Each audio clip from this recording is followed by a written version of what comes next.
Hey, welcome here to chapter 3. This is going to be a pre-recorded lecture to try to keep us back on pace due to the holiday that we had.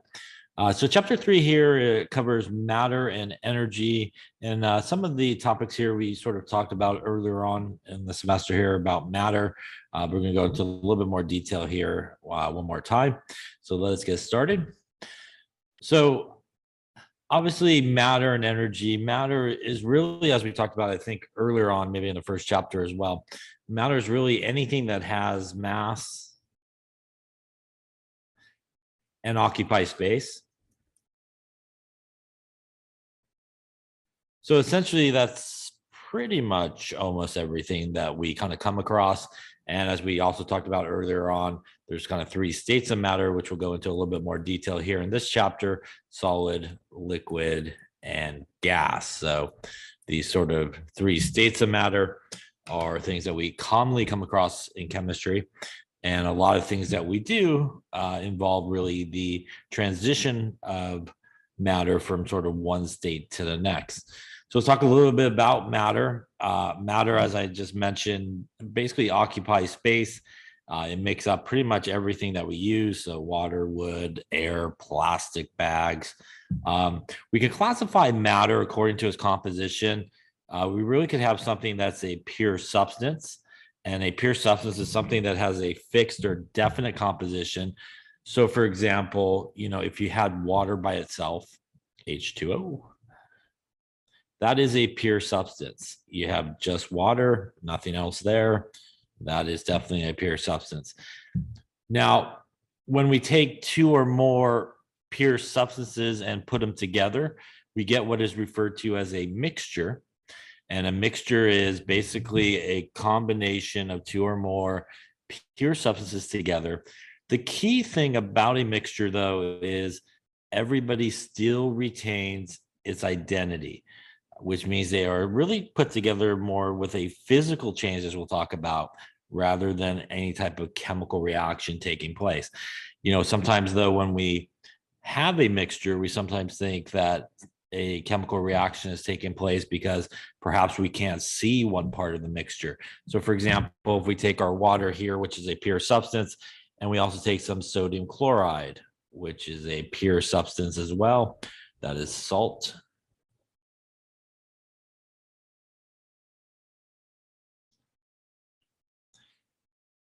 Each of these individually are pure substances, but if we were to put these together, we would make salt water, which is a mixture. Now, as I was mentioning before, even though when you look at something like salt water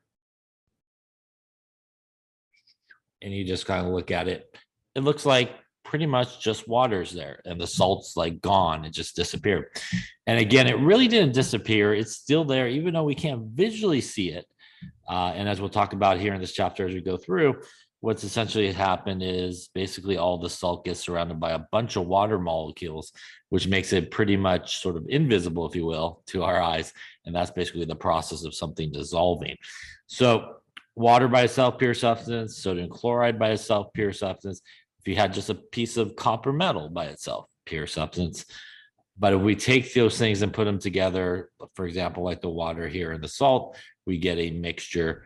But again, the key part about a mixture is it's still able to retain its identity. So really, matter can be broken up into several parts here. Pure substances that could be elements or compounds. And I think we also talked a little bit about sort of the differences here. An element is our basic unit, which are represented by atoms is the basic unit of an element. So really atoms, which contains protons, electrons, and neutrons, are the basic sort of unit of an element. Element is really as far back as you could go. You can't really go any further back. So kind of like the alphabet, there's only like 26 letters. The elements, there's only so many elements, but different combinations of elements can produce compounds, and compounds are really 2 or more atoms of different elements that have basically come together. We could definitely take compounds, as we will talk about back to elements, but pretty much as far back as you could go are the elements. We could take compounds back to elements through some type of chemical process, chemical change, chemical reaction. But again, as far back as you could go, there are elements. As we'll talk about here with mixtures, there are actually two different types of mixtures, homogeneous and heterogeneous. And we'll talk about sort of the differences between those. So let's talk about each of these things here. A pure substance is classified again as a type of matter that has a fixed or definite composition. An element, again, is basically as far back as you could go in terms of matter. It is basically represented or composed of atoms. Atoms, as we'll talk about, have even smaller structure. It has protons, electrons, and neutrons. But as far back as you go, there are your elements. A compound is, again, always composed of two or more elements that are combined in the same proportion. For example, water here is a compound. It is made up of hydrogen element and oxygen element.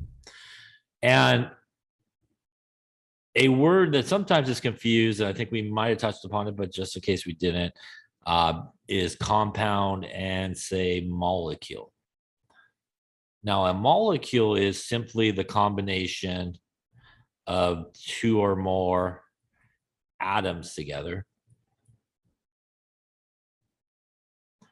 And the reason that's sort of different than compound is a compound is two or more atoms really of elements, two or more different elements that are together.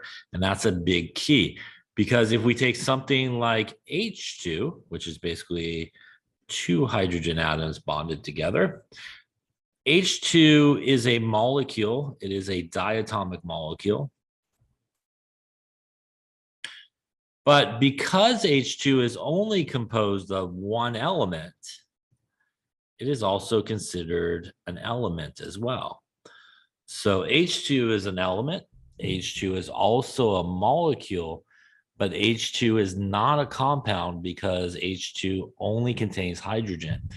Now, by the same token, if we look at water, water is a compound, as we talked about, because it does contain both hydrogen and oxygen. Water is also a molecule because it meets the basic definition of two or more elements that are together, atoms of elements that are together. So we have hydrogen, oxygen, and hydrogen all bonded together. So that's at least two atoms. So it is a molecule as well. But water is not an element because obviously it contains two different elements there. It contains both hydrogen and oxygen. So sometimes people get confused the idea of what's the difference between a molecule and a compound. You can think of a molecule as sort of a generic term for two or more atoms together. And those atoms can be the same element or they can be different elements.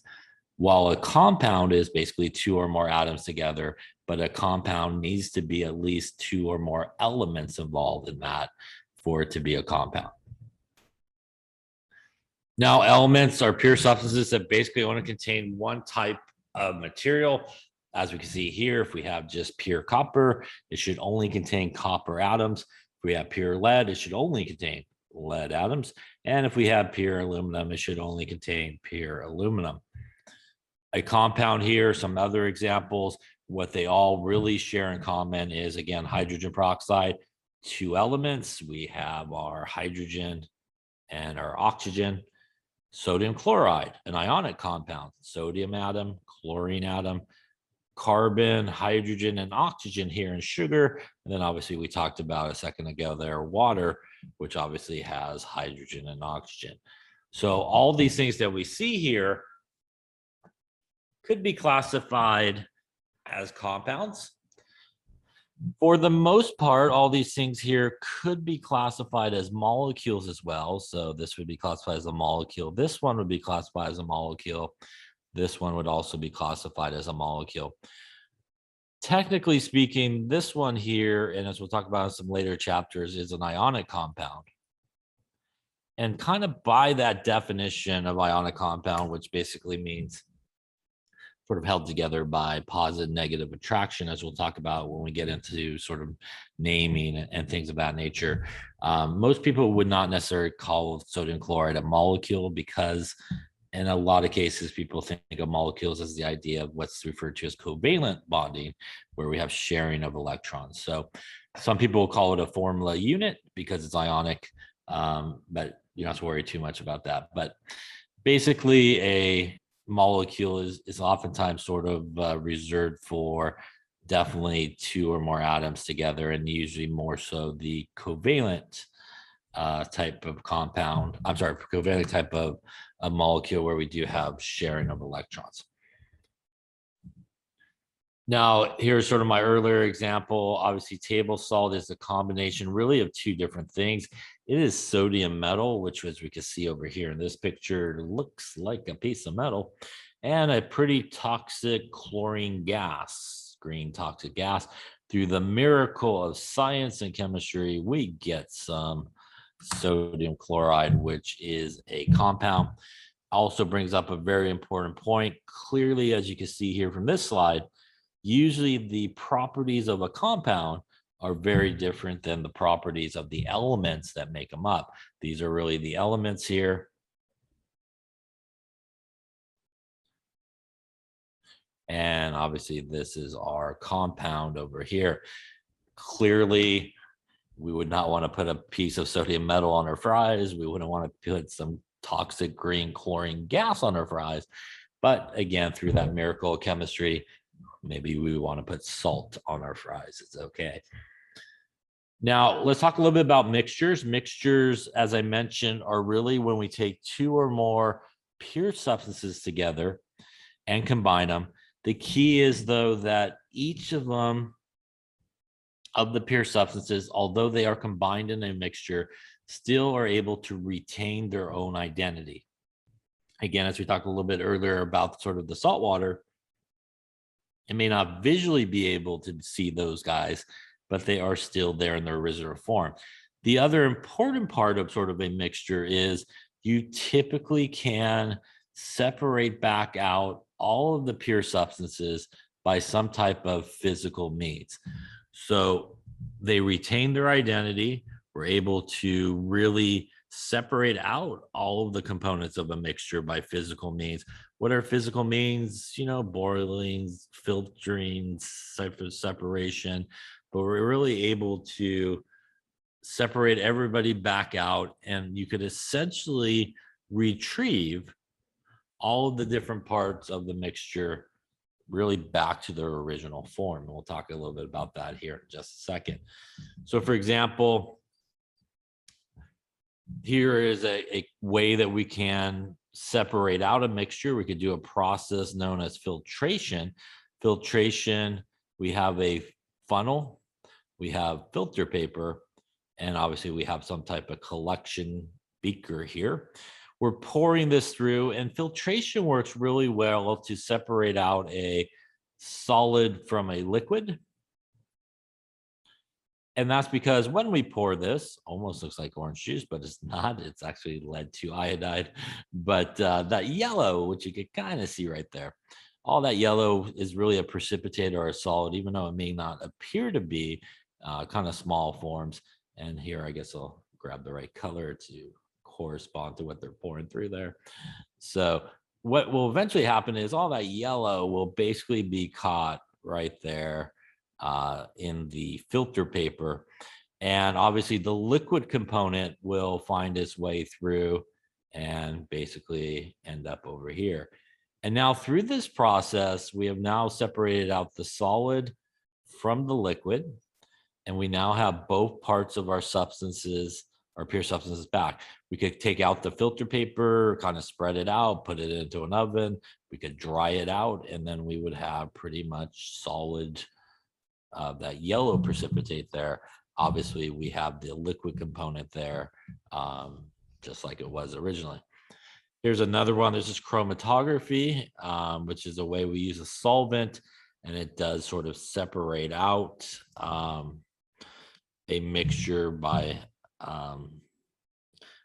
how it travels. The solvent sort of helps it do that, kind of attracted to it, and we basically separate out these sort of guys. Now let's talk about really the different types of mixtures that we come across. One is a homogeneous mixture. A homogeneous mixture is a mixture where after sufficient mixing, everything looks the same throughout. So salt water is a very good example of that. Clearly, if you grab, say, some water, maybe from the ocean, you just grab the water. You look at it and it just looks like H2O, just plain old water. Obviously, if you taste it, you shouldn't drink ocean water, obviously. But, if you taste it or something like that, it is salty. And there is definitely salt in there. You can't visually see it. Same idea, if you took a little salt and you put it into a cup of water and kind of mixed it, it would dissolve. Took a little bit of sugar, for example, and also put it into like a cup of water, it would dissolve. And again, when you look at that, all you really do see is sort of the liquid part, the water. And it appears like perhaps, the salt has completely disappeared. It has gone somewhere. It has reacted away, is sometimes what people think. But it's really not. It's really just surrounded by a lot of water molecules. So for example, when you put something like sodium chloride into water, sodium chloride, which is salt, is basically made up of two ions. It's made up of a sodium ion, and it's made up of a chloride ion, which is negatively charged. And when you put it into something like water, and as we'll learn in a later chapter as well, water actually is what's referred to as a polar molecule, which basically means that there's a side that's more positive, which is the hydrogen side, and there's a side of water that's more negative, which is the oxygen side. And in chemistry, there's opposites attract. So basically what happens is a bunch of water molecules start to surround all the sodium ions that are there. And they actually surround it by lining up their oxygens near the positively charged sodium ion. And that's because opposites attract in chemistry. So the negative side of water attracted to the positive side of the sodium ion.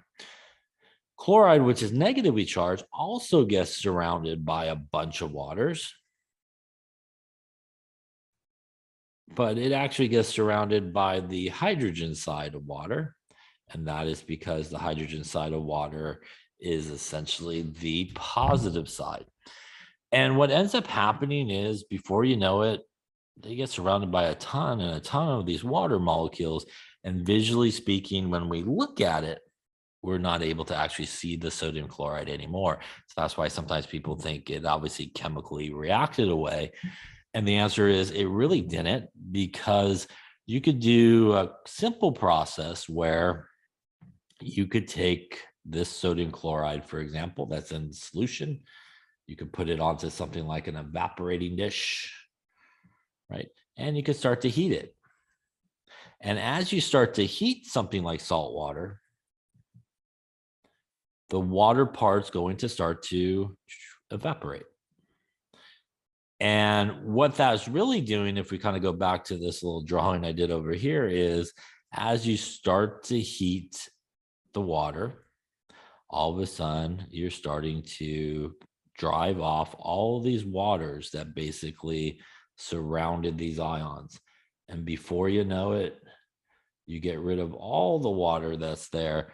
There's going to be absolutely nothing left to prevent these two guys from coming back together. And they will come back together as that ionic solid. And that's what would happen here in this evaporating dish as we continue to heat and heat and heat.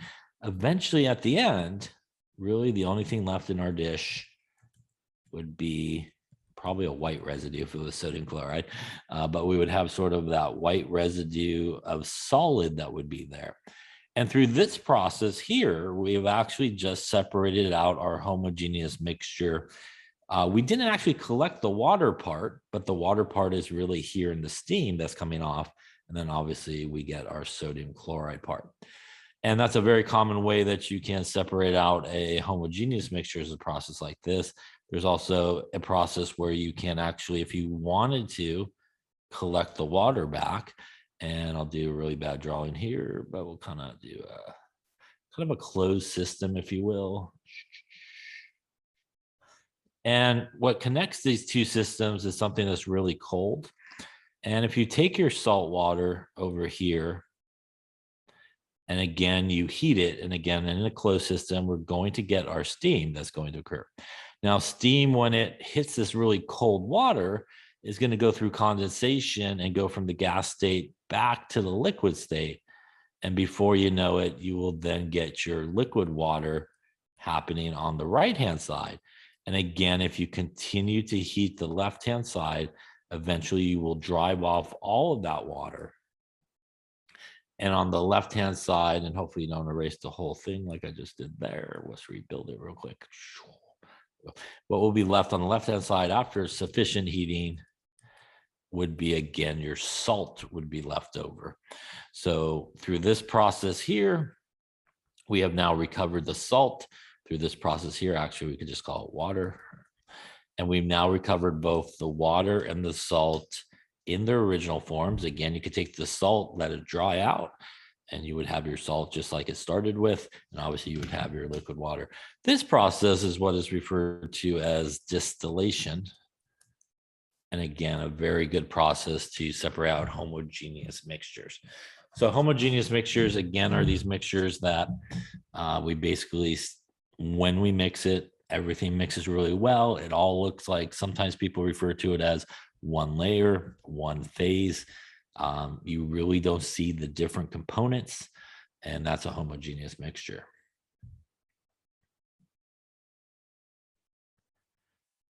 Here are some examples of some homogeneous mixtures. Again, obviously your scuba gear in the tanks.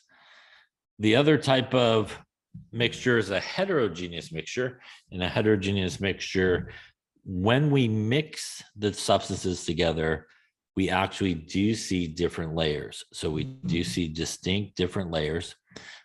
We visually can see that, and that's a heterogeneous mixture.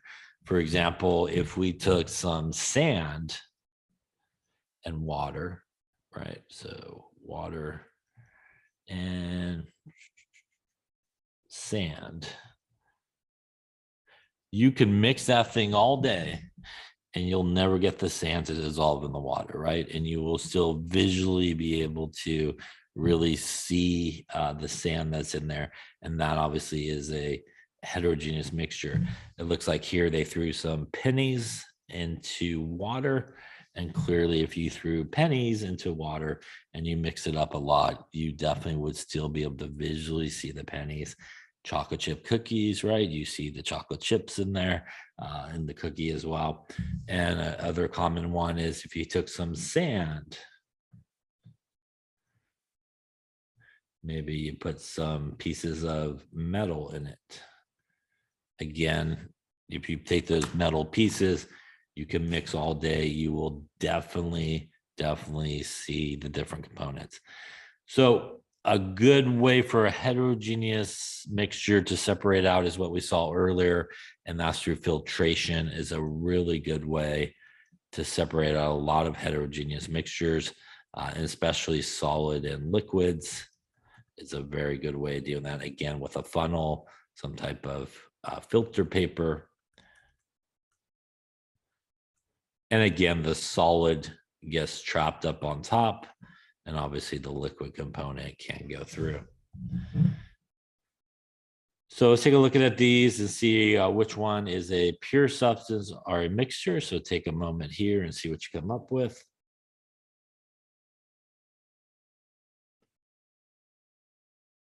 Okay, so we have pasta and tomato sauce, aluminum foil, helium, and air. So pasta and tomato sauce should be a mixture. Aluminum foil, if it's pure aluminum, should be a pure substance. Helium, which is an element, would obviously contain only atoms of helium, which would make it a pure substance. And air is actually a mixture. Major component of air is nitrogen gas, actually, followed by oxygen gas and other things depending on where you're breathing the air. But it's actually a mixture of a bunch of different gases. Let's take a look at each of these. Are these homogeneous or heterogeneous mixtures? So take a second here and see what you come up with.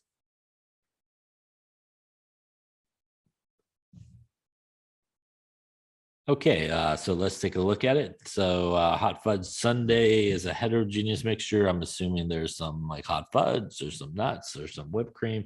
Sounds good right about now.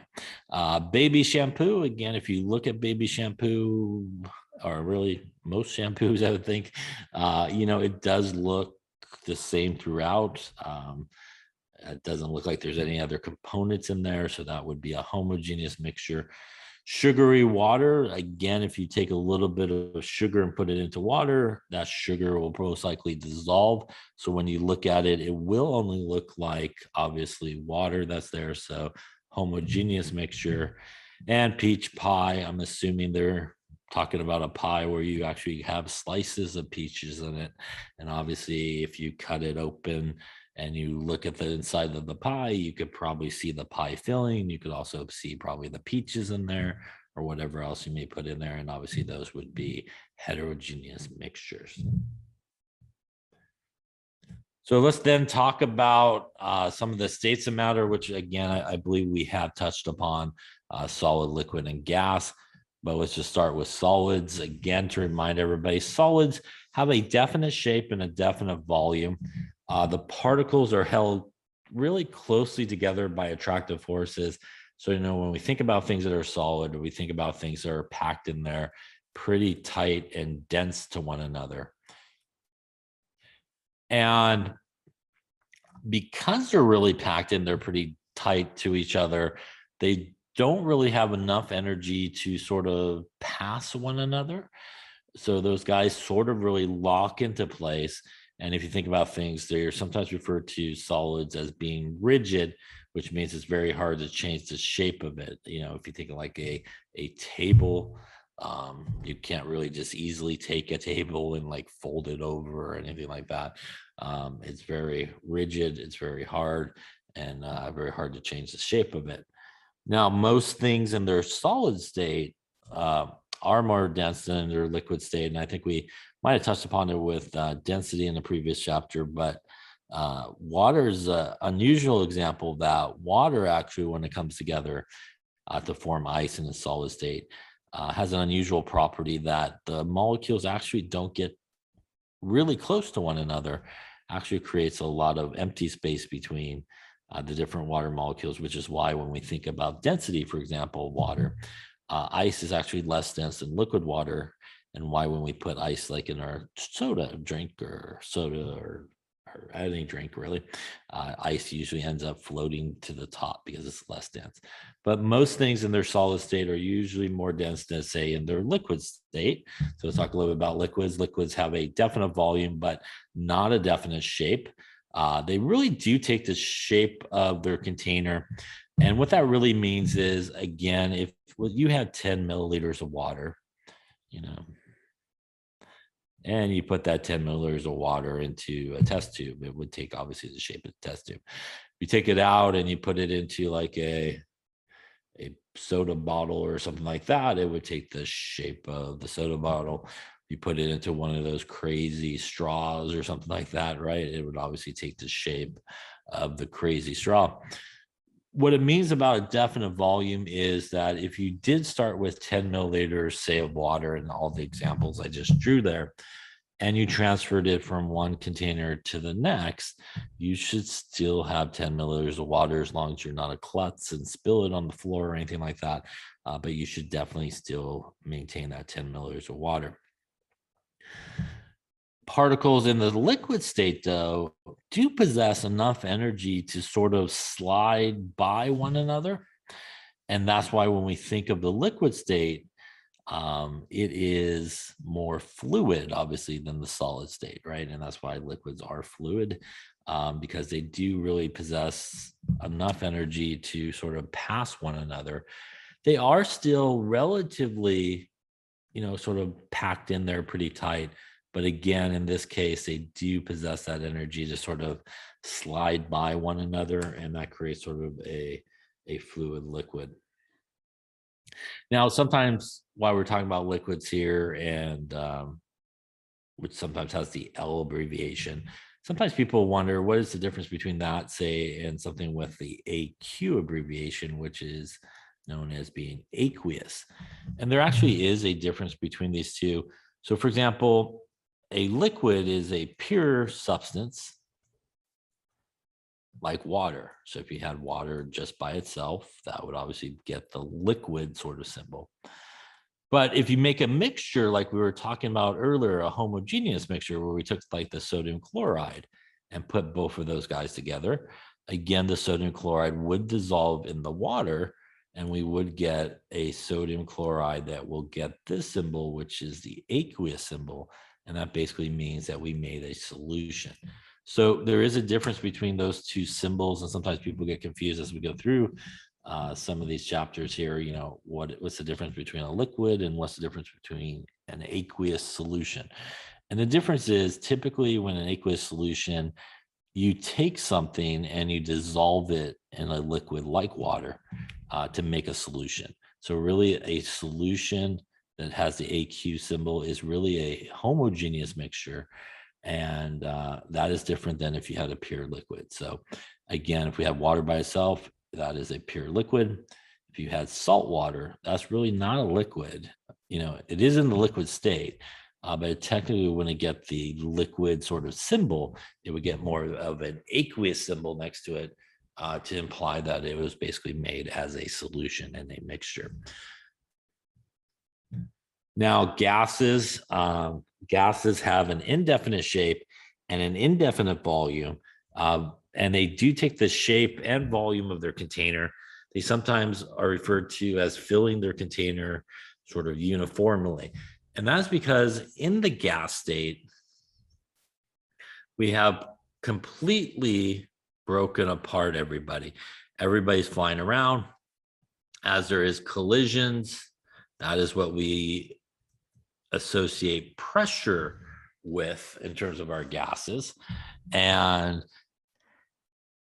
it does fill the container uniformly. In fact, as we talk about in terms of gases in a later chapter, one idea of a gas is that, you know, we don't really look at the volume of a gas, but we think about the gas's volume as the volume of the container because they are constantly flying around, colliding and so forth. So they sort of represent really the entire volume of the container they're in. So we have gases that are flying around, and here's sort of a table of some of these different properties that we talked about: solid, liquid, and gas. As we also talked about before, right, as we transition from one state to the next, there are sort of names that are associated with that. So as we go from solid to liquid, that is the process of melting. As we go from liquid to solid, that is the process of freezing. Liquid to gas, that is the process of evaporation or vaporization. Gas back to liquid is the process of condensation. Solid skipping the liquid part and ending up at the gas part is sublimation. Oops. Gas skipping liquid and going back to solid is the process of deposition. And these processes do, let's move a couple of things here out of my way. There we go. These processes here do require a certain amount of energy that we're going to talk about a little bit here in this chapter. Again, as we go from solid to liquid to gas, we do have to put energy in to do that. And that is what is referred to as an endothermic process. And opposite is true as we go from gas back to liquid, back to solid. That is where we have to actually release energy. And that is a process known as being exothermic.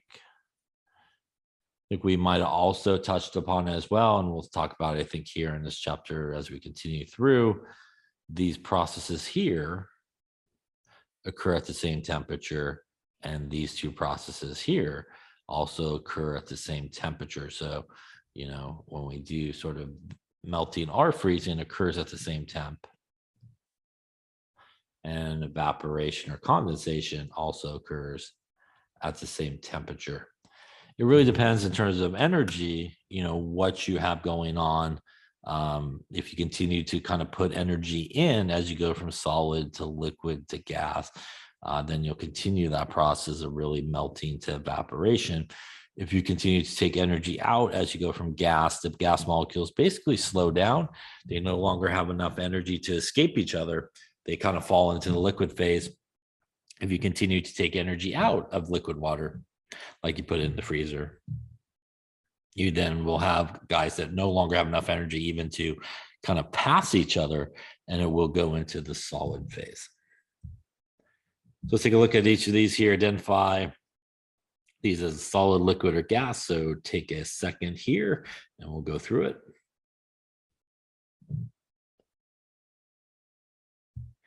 Okay, let's see what we got. So has a definite volume but takes the shape of the container.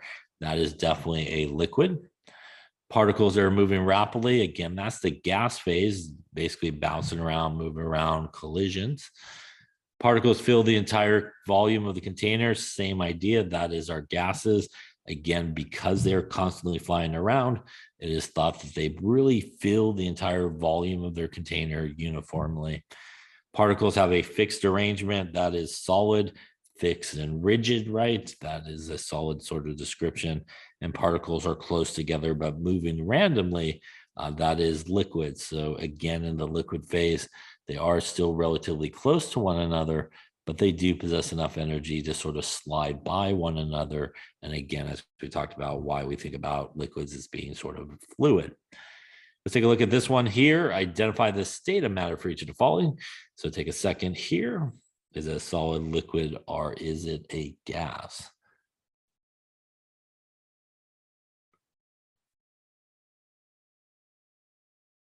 All right, let's take a look at it. So vitamin tablets, I'm assuming, should be solid. Eye drops should be liquid. Same thing with our vegetable oil, should also be a liquid. Candles are usually solid until you start melting them. Then obviously air in a basketball is a gas, right? So as we fill up a basketball with air, right, we're putting gas molecules in there. As they're flying around, right, they're causing a certain amount of pressure, which will keep, say, your basketball not flat, but able to be solid and basically able to bounce. Let's talk a little bit about some of these properties that we've sort of been talking about. Physical properties. Physical properties usually accompany, as we'll see, sort of physical changes. And physical properties are really characteristics that are observed, are measured without changing the identity of a substance. They include things like physical states. So is it solid? Is it liquid? Is it a gas? Those are very common sort of physical properties. Things like boiling points, freezing points, things like density, things like color are all physical sort of properties. For example, copper, these are all physical properties of copper. It's reddish orange, it's shiny. It's a metal, which means it's actually a good conductor of heat and electricity. It's a solid, and they're melting and boiling points. Now, physical changes occur when matter undergoes some type of physical change, but the really important part of it is there is no fundamental difference in the substance you started with and in the substance that you ended with. So what that means is, whatever you started with, it may have changed shape or something like that, but it is still essentially the exact same substance. For example, if you took a peanut and you crushed the peanut, you now have crushed peanuts. But fundamentally speaking, a whole peanut and a crushed peanut is still fundamentally the exact same thing. There has been no real change in, what that substance was.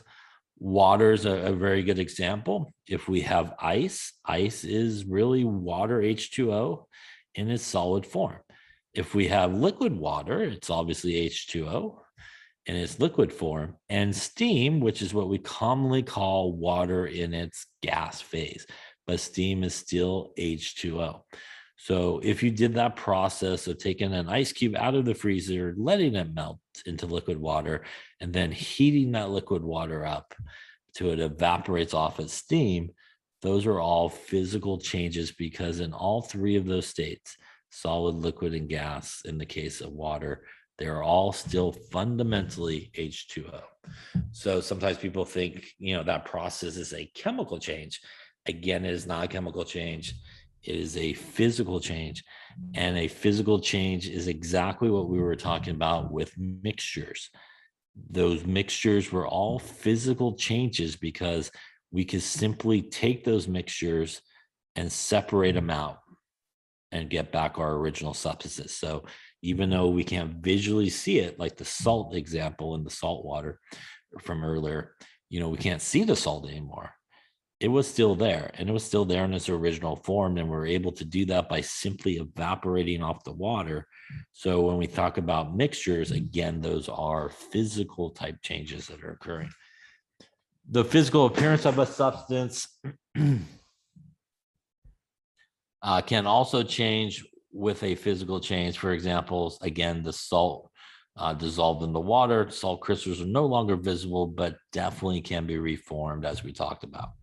So let's take a look at each of these, classify each of the following as a change of state or a change in shape. So chopping a log into kindling, water boiling, ice cream melting, ice forming in the freezer, and cutting dough into strips. So take a second here. Are we changing the state or are we changing the shape here? And the answer for these is obviously if we're chopping something up, we're changing the shape of it.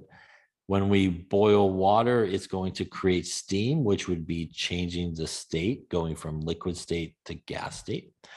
When ice cream melts, that is changing the state. Sadly, that is our solid ice cream that is now liquid ice cream and probably making a mess everywhere, I imagine.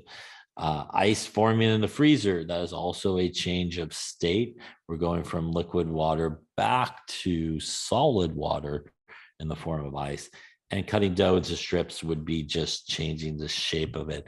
Again, all these would be physical types of changes. Chemical changes, on the other hand, really do follow sort of chemical properties. And chemical properties describe really the ability of a substance to kind of do two things, really react with something or even resist a reaction. So a chemical change usually involves a change in fundamentally what you start with. So you start with something and you go through this chemical change and you end with something that is fundamentally different than what you started with. And you cannot, by any type of physical means, get back your original substances. So for example, if we took water and we do an electrical current over it,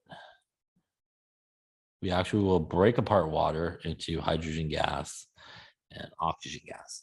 You take the hydrogen gas, take the oxygen gas, and do a whole bunch of stuff to it, but it will not physically, by any type of physical means, go back to water. You would actually need a chemical reaction to make it go back to water.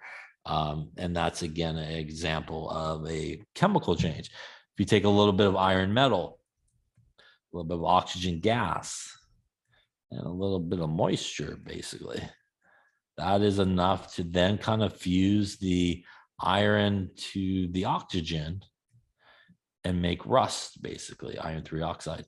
It will make rust. And in that case, the iron and the oxygen are now sort of fused together chemically. And again, if you've seen anything that's rusted or whatever, you can't do any type of physical means to get back the iron or the oxygen. You can't put the rust in the freezer to get it back. You can't heat up the rust to get the iron back or anything like that. The chemical changes definitely occurred. So the big difference between chemical change and physical change is, in a chemical change, what you start with and what you end with are two fundamentally different things. While in a physical change that we talked about earlier, what you start with and what you end with are fundamentally still the same thing. So we see new composition, new physical properties, new chemical properties.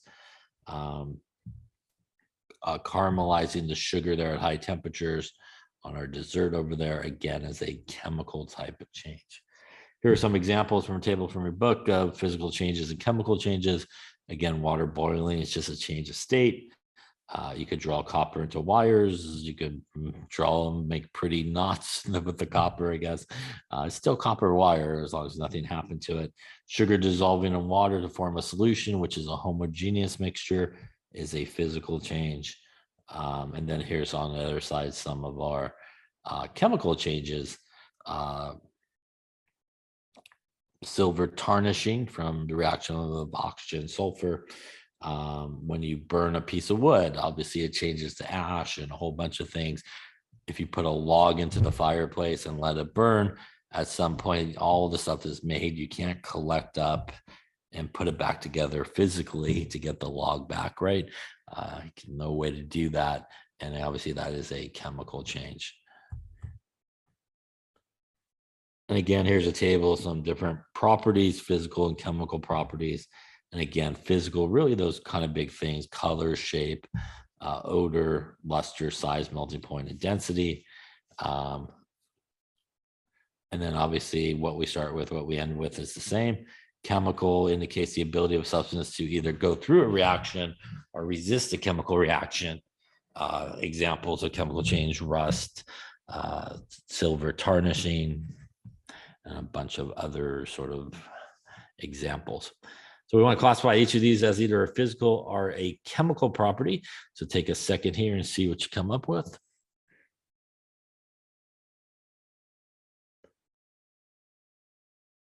Okay, so let's take a look here. So we got a few different ones. Let's talk it through here. So ice melting in the sun. So clearly the ice is picking up heat from the sun. Endothermic type process, it starts to melt, becomes liquid water. Again, the ice and the liquid water are still H2O. So that is a physical change. Copper is shiny. That is a physical property.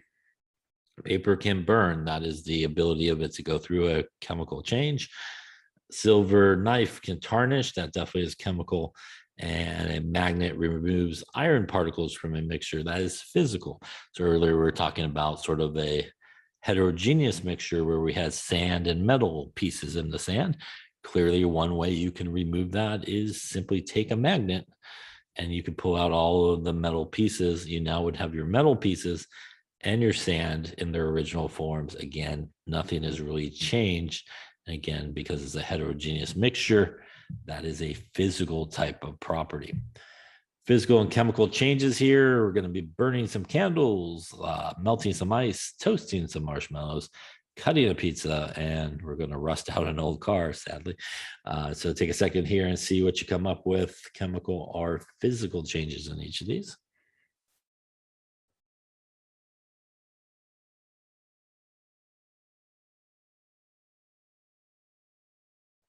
Okay, so let's take a look. Burning a candle, ice melting. So we should have a chemical change on the candle.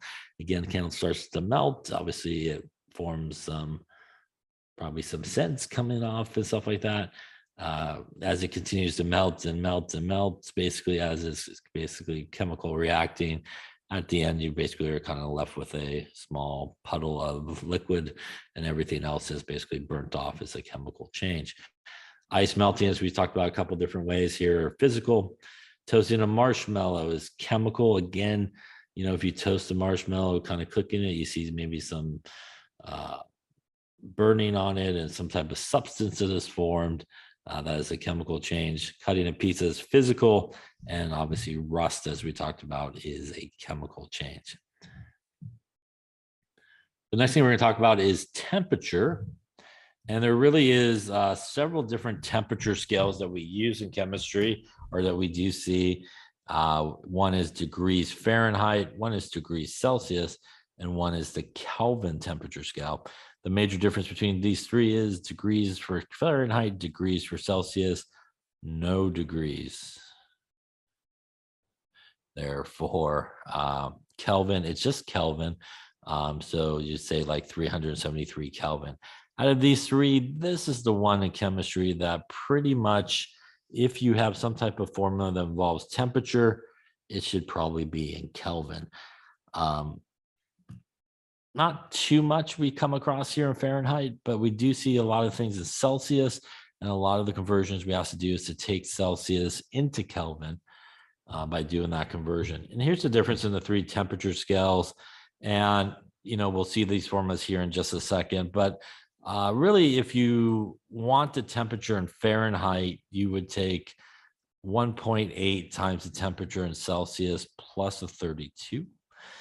If you want the temperature in Celsius, it would be the temperature in Fahrenheit minus 32 divided by 1.8.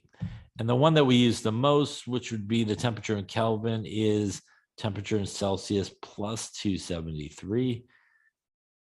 This is typically the number everybody uses. The true number is really 273.15. Most people take off the 0.15. If you want to leave it on, you can, but most people just do the 273. And I kind of made a mess there, but it is plus 273.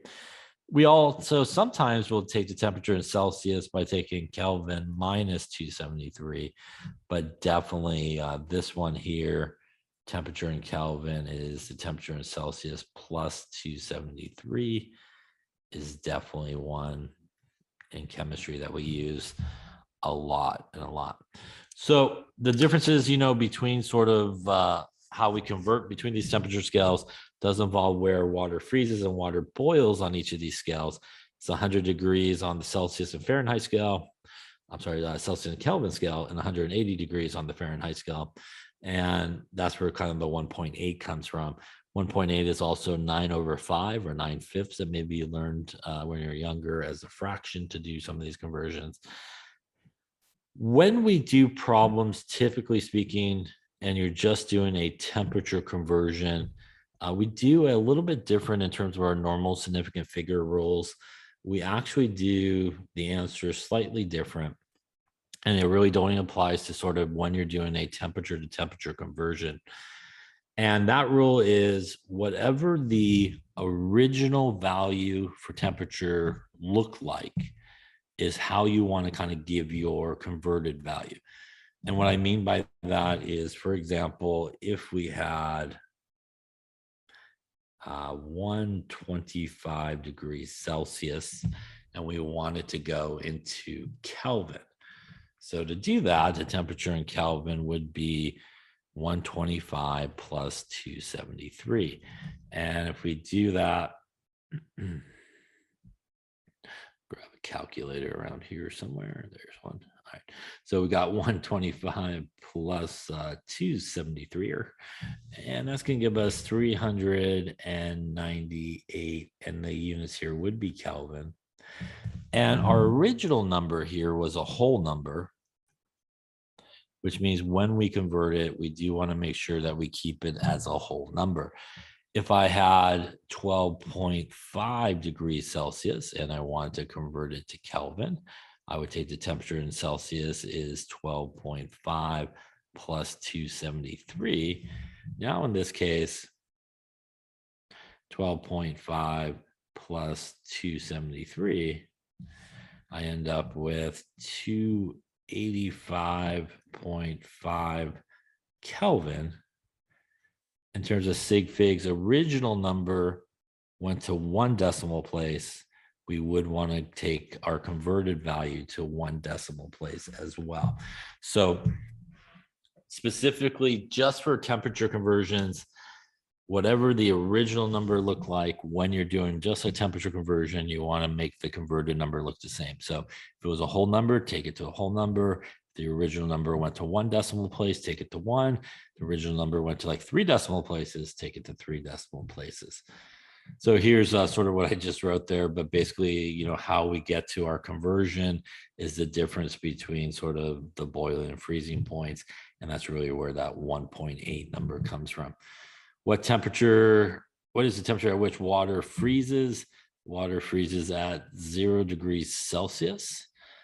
And where does water boil? Water boils at 100 degrees Celsius. 100 degrees Celsius, water boils. and 0 degrees Celsius, it freezes. So 0 degrees Celsius where it freezes. We do not see 100 degrees Celsius here as any of our sort of choices. So maybe we need to do a conversion from Celsius to Fahrenheit and Kelvin and see if any of them match. So if we want to convert it to Kelvin, it would be 100 plus 273. That looks like a 373 Kelvin. So that looks potentially good.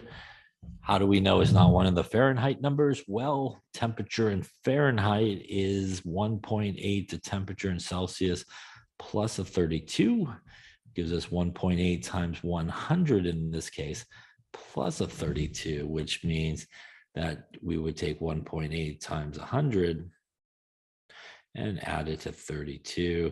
And that gives us water boiling on the Fahrenheit scale of 212 degrees Fahrenheit, which obviously is not one of the answers. So that's how we know that it is 373, because that is equivalent to 100 degrees Celsius. How many Celsius units are there between boiling and freezing? 100 is the answer there.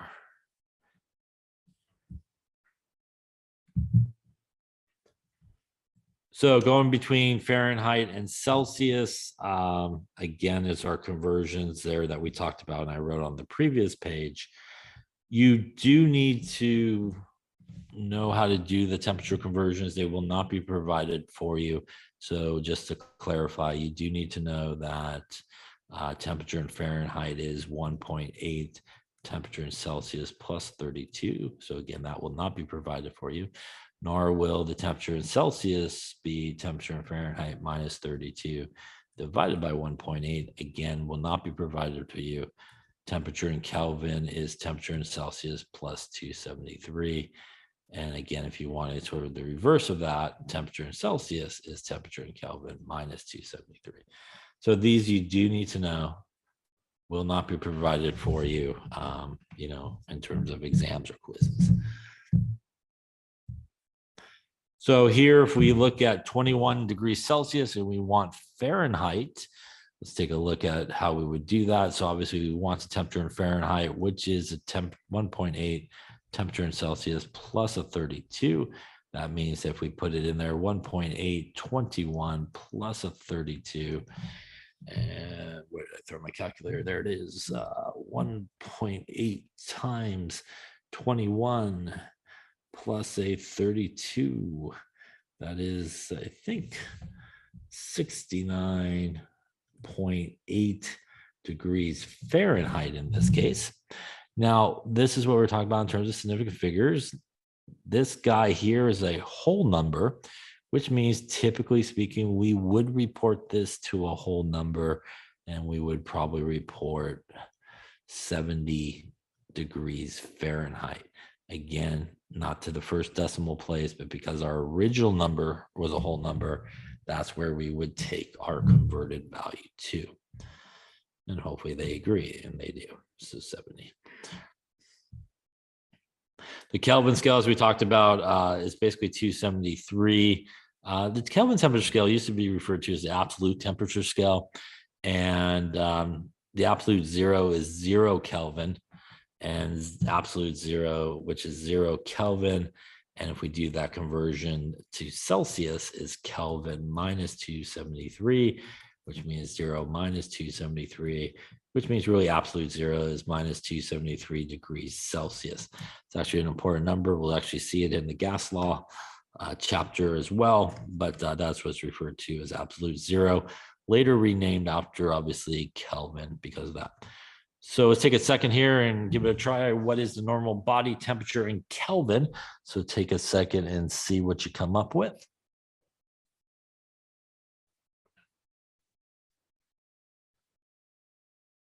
Okay, so see here, we have Celsius and we want to go to Kelvin.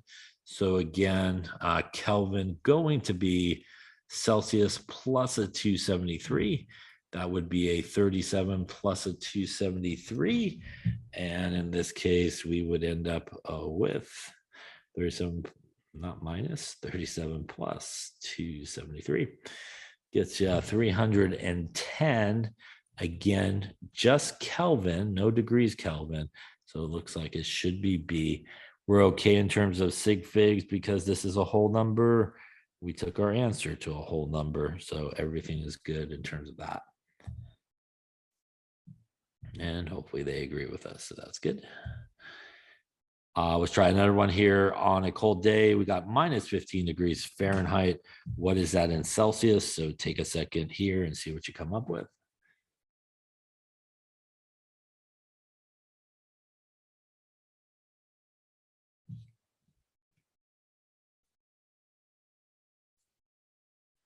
Okay, so temperature in Celsius is Fahrenheit minus a 32 divided by 1.8.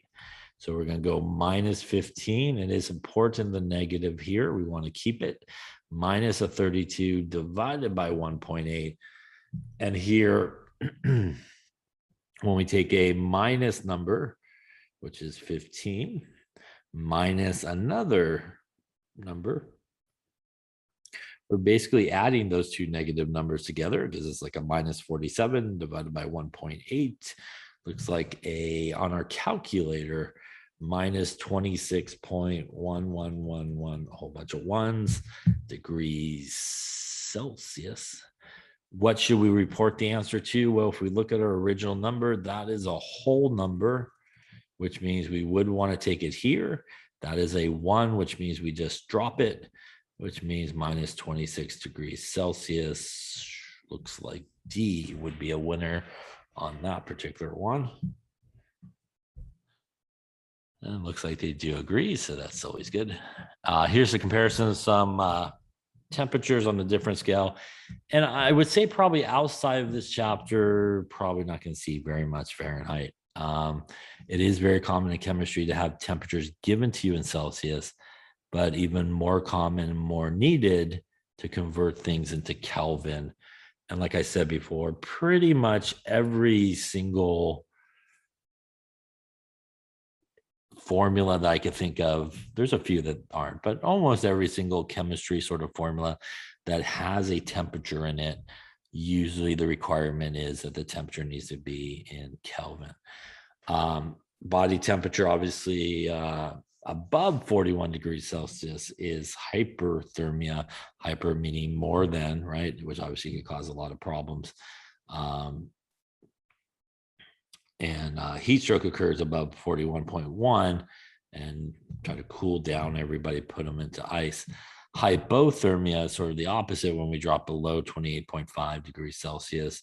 Again, not a good situation as well.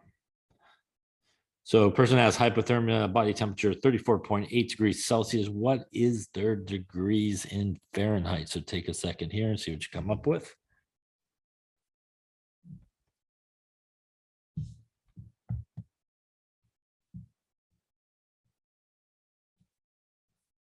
Okay, so let's take a look here. So we want to go really to Fahrenheit. And that's going to be a 1.8, our temperature in Celsius plus 32. That means 1.8, 34.8 plus a 32.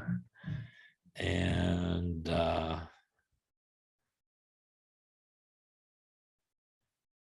plus a 32.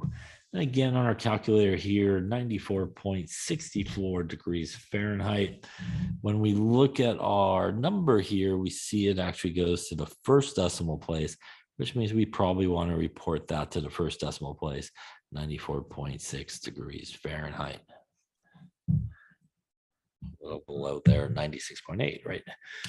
So that would be the correct way to report that. And again, they do agree, so always good. All right. So again, on the temperature scales, you do need to know the different temperature scales. You do need to know, obviously, those formulas and how to use it properly. And again, outside of this chapter, probably that conversion between Celsius and converting that to Kelvin is the one you'll probably do 99% of the time. So we're going to talk about changes of state, which we sort of touched upon earlier as well. But let's just go into it just to make sure. As we sort of transition from one state to the next, as was referred to as changing the states, again, as we go from something from, say, solid to liquid to gas, or backwards, obviously, those are all changes of state.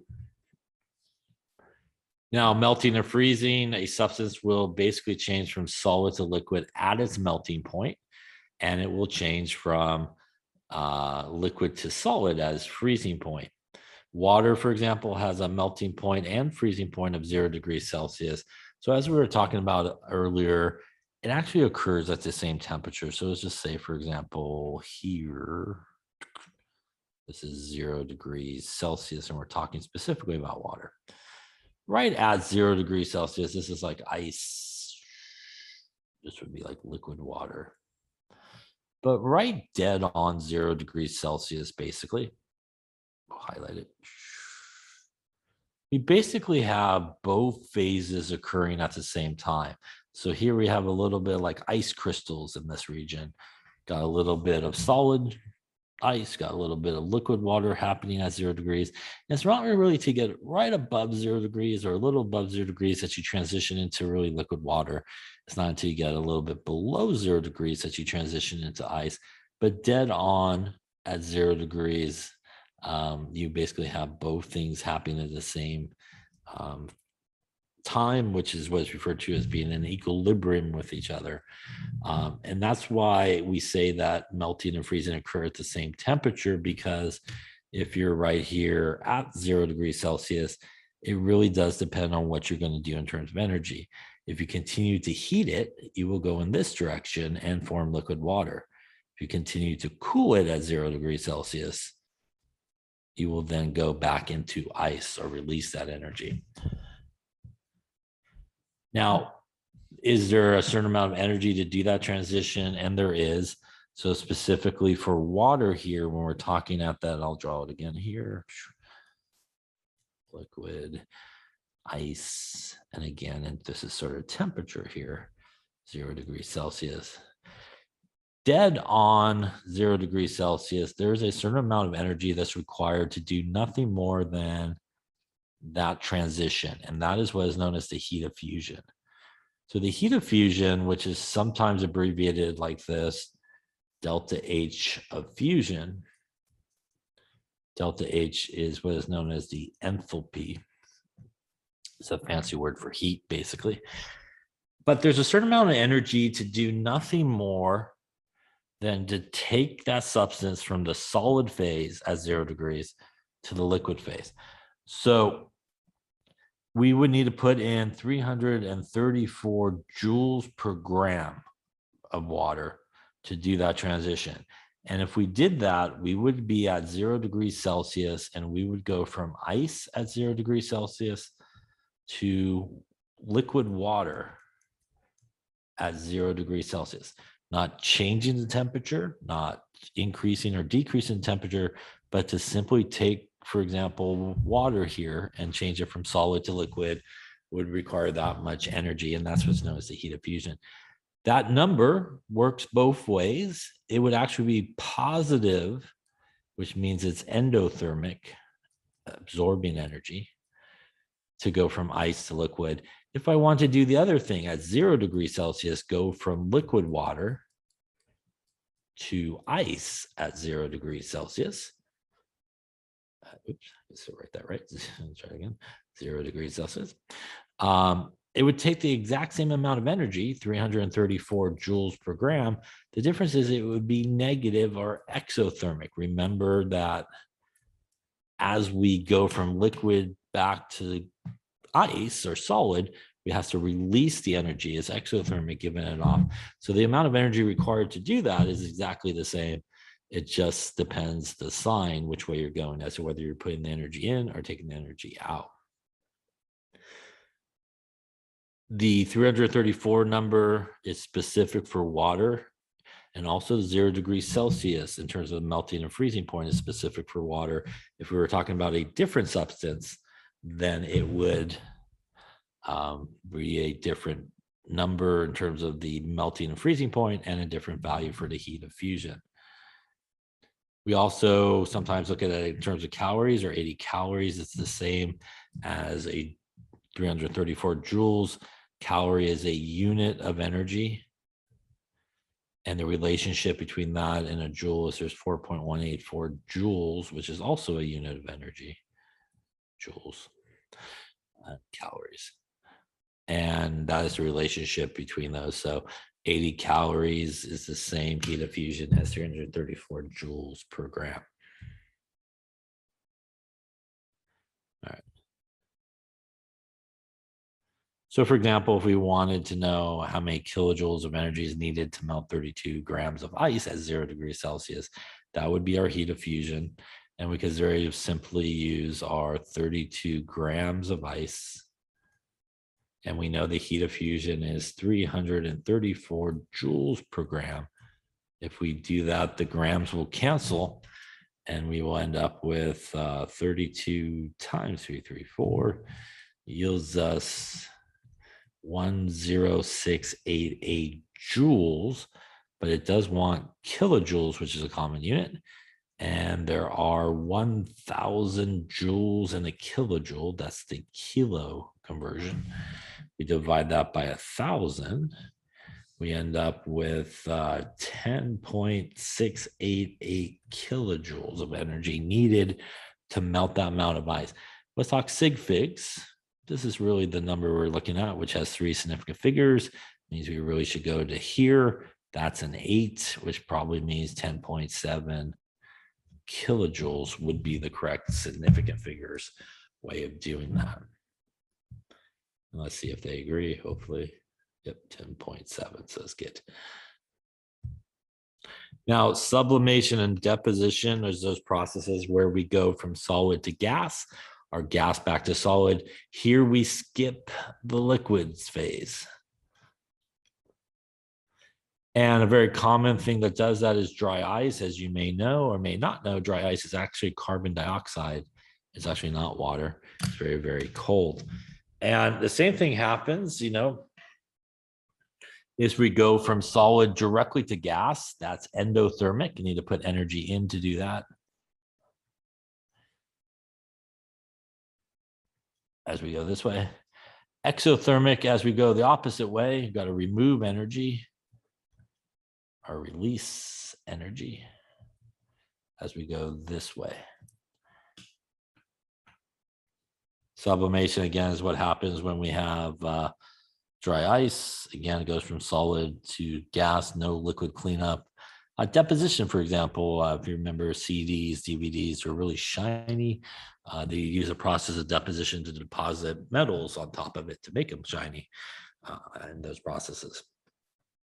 Talk a little bit about evaporation, boiling, and condensation. Evaporation occurs when really molecules gain enough energy to escape the liquid phase. So, when we do that, it usually occurs at the boiling point. And basically what it means when we start to boil something is, you start to see those bubbles, right? And it kind of works their way up, right? And eventually we get the steam and all that. What's happening is we're heating this up, we're creating a gas in here. And this gas, in terms of its pressure, at some point needs to be equal to or greater than the atmospheric pressure is pushing down on it, and it's able to sort of escape.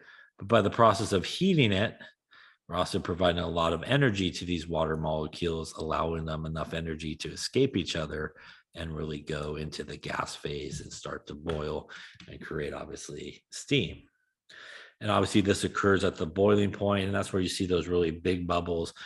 You might see, or when you boil water to make pasta or something like that, and you put the water in there and you first hit it with the heat and you see a bunch of like little dots that look like, oh, it's boiling really quick, but it's really not boiling. At that point, what's happening is the CO2 that's probably dissolved in the water becomes less soluble, and that's what you see, those little kind of first dots. It's really not until you get those really good bubbles, that are working their way up, that you really start to get the thing to start to boil. And evaporation and condensation happen again at the same temperature, and that's usually the normal boiling point where this happens. And same idea, as we go from liquid to gas, That is the process of evaporation or vaporization, and that is also endothermic. We need to put heat and energy in.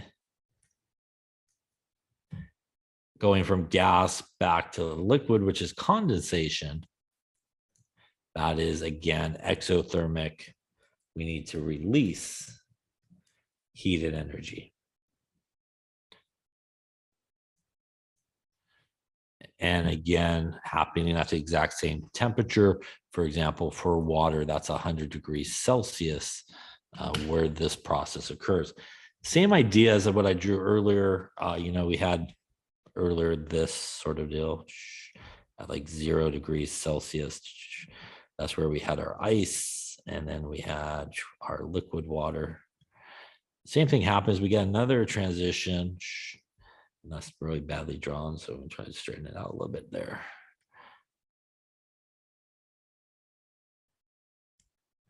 All right, take 2. Here we go. Up, then over, and then up. And if this is a straightish line, plateau line, if you will, at 100 degrees Celsius, that's where we go from liquid water basically to steam, which is gas. And exactly at 100 degrees Celsius, just like we talked about, at exactly 0 degrees Celsius, exactly 100 degrees Celsius, we have, again, both of these phases occurring at the same time. So exactly 100 degrees Celsius, we have a little bit of steam, a little bit of liquid water, not to get a little bit above 100 degrees Celsius that you got steam, not to get below 100 degrees Celsius that you have liquid water. And just like we saw with the heat of fusion, there's a certain amount of energy required to do just that transition. So again, that transition where we're going from, gas, steam, basically, to from liquid water. And again, at 100 degrees Celsius, at that transition, that is what is known as the heat of vaporization is required to do that transition. And much like the heat of fusion, we are simply taking something from at 100 degrees Celsius liquid water to steam at 100 degrees Celsius, not changing the temperature or anything like that.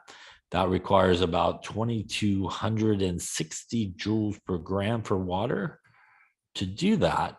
So if we were going at 100 degrees Celsius liquid water to 100 degrees Celsius steam, it would be positive 2,260 joules per gram to do that. And by the way, this is also sometimes referred to as the delta H of vaporization, or the heat of vaporization. And if we were doing the opposite at 100 degrees Celsius, going from steam back to 100 degrees Celsius liquid water, that's going to be minus 2,260 joules per gram. And that's because that is exothermic. Numbers the same. Sign of negative implies exothermic. Sign of positive implies endothermic. So positive energy value means that the process is endothermic. Heat and energy is absorbed. Negative value for energy means that we have a exothermic process. Heat and energy is released. We also see that it takes a lot more energy. So if you remember this guy, and I'll add this guy in at 0 degrees Celsius. This is our heat of fusion, was 334 joules per gram versus 2,260. Takes a lot more energy to do the transition going from liquid to gas than it does to go from solid to liquid. And that is because when we go from liquid to gas, everybody's 100% breaking apart from each other. It takes a lot more energy to get everybody away from each other. As we go from solid to liquid, which is the heat of fusion, they are away from each other, but they're still relatively close to one another. So a lot less energy is needed to do the transition between solid to liquid than the amount of energy needed to do the transition between liquid to gas. Heat of condensation, same idea, it's just a negative. And so, for example, if we want to know how much energy is released from steam at 50 grams, volcano condenses at 100 degrees Celsius. So this is going through condensation, which basically means we're going from gas to liquid. Technically speaking, that would be negative 2260 joules per gram, because this is an exothermic process. We would take 50.0 grams. We would times it by technically 2260 in the negative version. Grams would cancel. That is our heat of vaporization for water. Again, specific for water would be a different value if we weren't talking about water. Ends up with negative 113,000 joules. We take that and divide it by 1,000 to convert it into kilojoules. And we end up with minus 113 kilojoules. Again, here I put the minus in, probably a good idea, because again, it does indicate that this is a exothermic process. Heat and energy is released as a result of this process. We'll see what they come up with. They didn't actually put the negative here because they in the problem asked about release, which implies exothermic, and that implies a negative value. So let's talk a little about the heating and cooling curve, which is kind of what I've been drawing. A heating and cooling curve basically shows us the changes that occur as we transition from one phase to the next. This is a heating curve. This is solid, that's liquid, and that's gas. Here we see our plateaus, and that's really where we have our changes of state. So this is, for example, is our heat of vaporization. Down there is our heat of fusion. And again, that's really where we have our transitions occurring. So that's our delta H of vaporization. And this little guy over here is our delta H of fusion. Again, that's the energy, as we just talked about, required to do that transition, not really change the temperature. Now, when you look at a heating and cooling curve, those are referred to as plateaus. They're flatlined. And that basically means that when we're at those points, we're at a point where we are not changing the temperature, but we're changing the phase. So we're changing the phase, but not changing the temperature. And when we kind of go the other ways where it's increasing, kind of this way, and down in here, at those points when we're kind of not in a plateau way, we are actually in the same phase, but changing the temperature. So for example, right here in the green where I highlighted, that is 100% liquid all the way through from 0 to 100 degrees, all the same phase, all liquid, but we are changing the temperature. Same thing here from above 100 and so forth above, that is all gas, but changing the temperature. And below here, 0, that is all solid, but just changing temperature. And that's different than in our yellow spots where they plateau.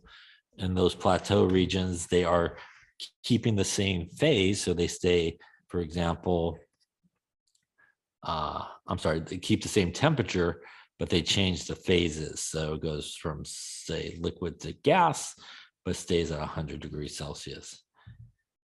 And that's what we see here. This is a kind of a cooling curve going the other way, removing energy.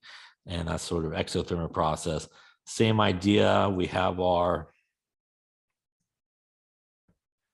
places where we are same phase, but changing temperature, which are this part of it. And then we obviously have our changes of phase when we go from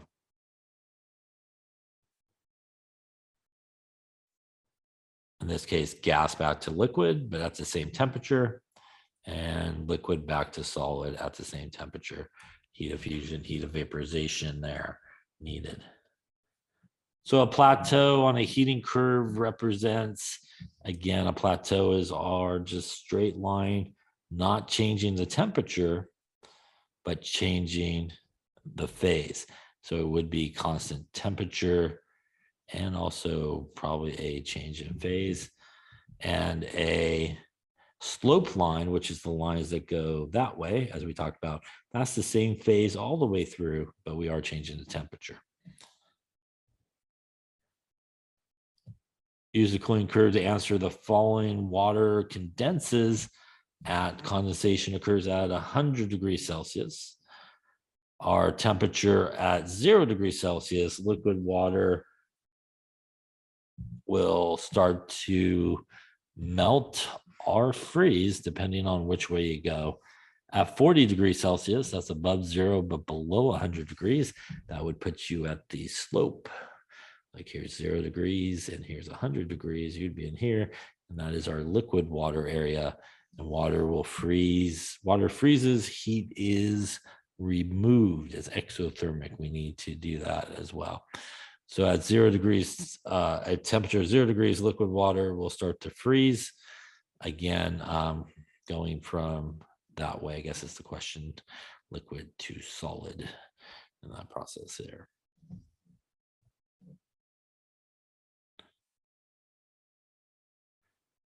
Okay, I think we're not going to worry about the rest of these here. Yep. And I think that should be it. I think, yep. All right, so we're not going to worry about this example here. We're not going to do this type of calculation because we're really going to talk about specific heat. So I think you're good on that there. So that should wrap up. This chapter. Again, we're not going to worry about this type of calculation here. So don't worry about it. And that should also wrap up chapter 3. And again, this is a pre-recorded one because we had a holiday and obviously started in the semester. So this will hopefully get us back on track. Obviously, if you have any questions, you can always ask during discussion or whenever we have some time to talk about it. Thank you very much for listening, and I will see you on the next time we are together.